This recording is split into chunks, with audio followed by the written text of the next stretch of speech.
అందరికీ నమస్కారం.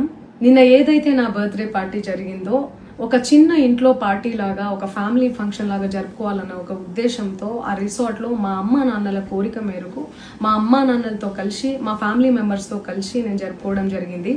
అక్కడ మా అమ్మా నాన్న ఫ్రెండ్స్, మా ఫ్యామిలీ ఫ్రెండ్స్, మా టీమ్ మెంబర్స్ మాత్రమే ఉండడం జరిగింది. అండ్ అట్లనే లిక్కర్ ఉండడం జరిగింది, సౌండ్ సిస్టమ్ ఉండడం జరిగింది.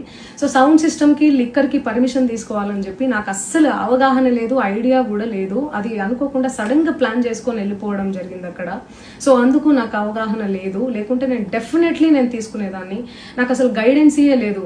ఎవరైనా గైడ్ చేసినా కూడా నేను పర్మిషన్ తీసుకునేదాన్ని, లేకపోతే నేను ఎందుకు ఇలా తెలిసి చెయ్యను కదా. సో ఇదంతా ఇలా తెలిసి అయితే నేను తప్పు చేయలేదు, తెలియకుండా ఇది జరిగిపోయింది. అండ్ అక్కడ లోకల్ లిక్కర్ తప్ప అసలు వేరే ఏ ఇతర పదార్థాలు, మత్తు పదార్థాలు కానీ వాడడం అసలు జరగలేదు. అక్కడ దొరకలేదు కూడా, పోలీసులు సెర్చ్ చేసినా కూడా.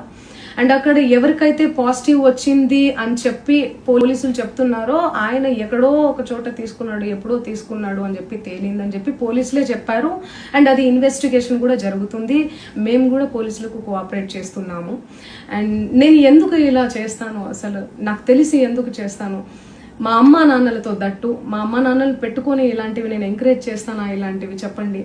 అండ్ ఒక రోల్ మోడల్గా, ఒక ఇన్స్పిరేషనల్గా ఉండాలని అనుకుంటాను, కానీ నేను ఇలా ఎందుకు నేను చేస్తాను. సో ప్లీజ్ దయచేసి మీడియా మిత్రులకు నా విన్నపం ఏంటంటే, ఆధారాలు లేని అభియోగాలు నా మీద అస్సలు మోపద్దు ప్లీజ్.